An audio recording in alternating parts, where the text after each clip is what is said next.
વડોદરા શહેરમાં પૂરની ઉદ્ભવેલી પરિસ્થિતિ બાદ હવે શ્રીજીનું આગમન થયું છે, ત્યારે શ્રીજીના પંડાલમાં પણ શહેરમાં રાજ કરતા શાસકોનો વિરોધ દર્શાવતા દ્રશ્યો સામે આવ્યા છે. વડોદરા શહેરમાં તંત્રના પાપે સર્જાયેલી પૂરની પરિસ્થિતિમાં લોકોએ ઘણી હાલાકી વેઠવી પડી છે. ભારે માત્રામાં લોકોને નુકસાન પહોંચ્યું છે. પૂરની પરિસ્થિતિમાં એક પણ સત્તાધીશ લોકોની વહારે આવ્યો ન હતા. પૂરના પાણી ઓસર્યા બાદ નેતાઓ વિવિધ વિસ્તારોમાં દર્શન દેતા લોકોનો રોષ ભભૂકી ઉઠ્યો હતો, જે આજે પણ યથાવત જોવા મળી રહ્યો છે. હાલ ગતરોજથી વડોદરા ઉત્સવપ્રિય નગરીમાં શ્રીજીની સ્થાપના કરવામાં આવી છે, ત્યારે હવે શ્રીજી પંડાલોમાં પણ સત્તાધીશોનો વિરોધ જોવા મળ્યો છે. વડોદરા શહેરની કારડીબાગ વિસ્તારમાં આવેલી વિશ્વકુંજ સોસાયટીના રહીશોએ ગણેશ પંડાલમાં કાઉન્સિલરનો પ્રવેશ બંધી ફરમાવી છે. ગણેશ પંડાલમાં પૂરની પરિસ્થિતિમાં સોસાયટીના ફોટાઓ મૂકવામાં આવ્યા છે. વોર્ડની પરિસ્થિતિમાં તદ્દન પાસે જ રહેતા કાઉન્સિલર પણ મદદે આવ્યા ન હોવાના આક્ષેપ કર્યા છે. ધારાસભ્ય અને સાંસદો તો પછીની વાત છે, પરંતુ ચારે ચાર કાઉન્સિલરો દેખાયા પણ નથી.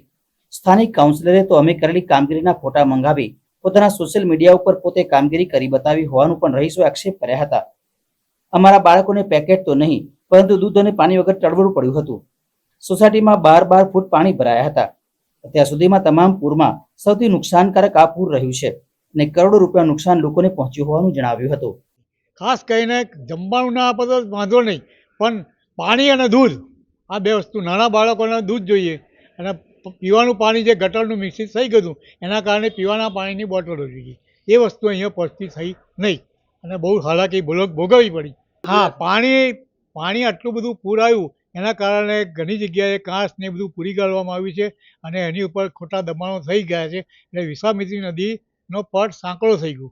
એના કારણે આ પુલ એટલે માનવ સર્જિત છે એવું લાગી રહ્યું છે અને એના કારણે આનો કંઈક કાયમી ઉકેલ આવવો જોઈએ, તો જ કંઈક અમારી સોસાયટીને રાહત થાય.